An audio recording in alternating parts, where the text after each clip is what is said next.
I'm Dennis. Welcome to the studio. In today's video, we're going to be talking about my dust collector setup for my long mill.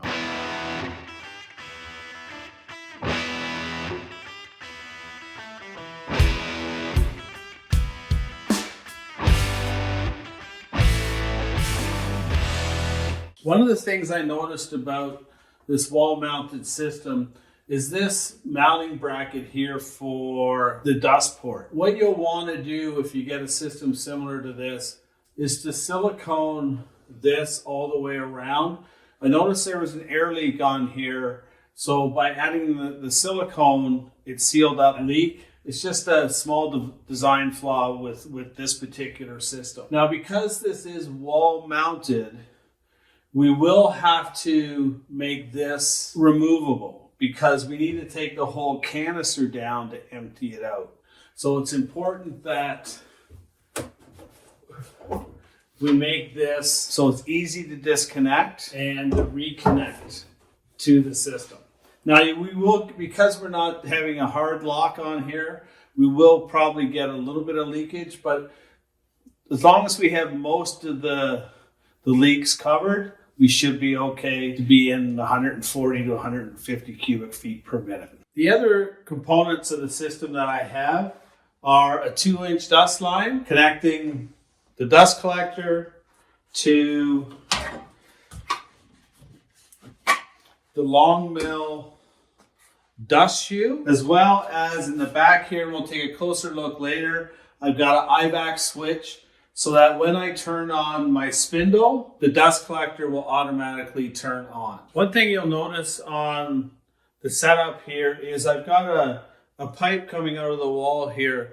This is just to support the dust hose in such a position that the dust hose doesn't interfere with any components on the long mill, particularly the top servo motor here and any of the wiring that's here. I may have a discussion with the engineers at Sienci Labs just to bring this up taller or come up with a fixture here to mount on the side of the long mill so that the hose is more vertically this way. One thing that you'll have to do before you affix anything is to run the machine in its lowest position all the way around the machine to make sure that the dust hose doesn't get caught on any of the components. You probably need to do this several times. What I did is I ran a surfacing cycle with the dust shoe on, the dust collector working, and just making a zigzag pattern or a spiral pattern from the inside out when you're doing the fly cutting for your spoil board, just to make sure that none of the components get caught up with the dust hose. Now, if everything is set up right on the IVAC switch,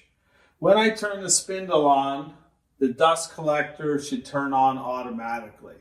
When I turn the spindle off, the dust collector will turn off in about 5 seconds after the spindle. This will allow for anything left in the hose to get deposited into the canister. So if we turn this on,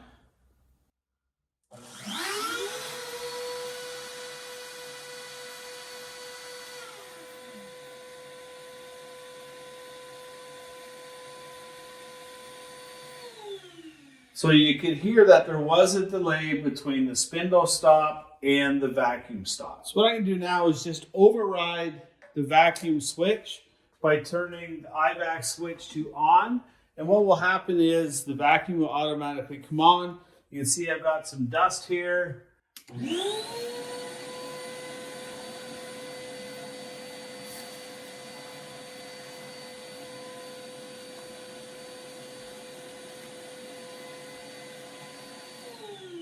As you can see, this setup is very powerful and all the dust was cleared away. When I did the spoil board on here to make it a flat surface, there was no dust left on the surface. Now, I hope that this was a valuable little lesson today on having a dust collector set up. It's important that you use a dust collector when using the long mill, especially with the fine dust particles when you're carving or using MDF, primarily for your health and safety reasons. Also, cleanliness of your shop, and also it reduces the wear on the components on your Longmill. Thanks again for watching the video on my dust collector setup on my Longmill. Please, at the bottom of the video, hit the like and subscribe button, and we'll see you in the studio next time.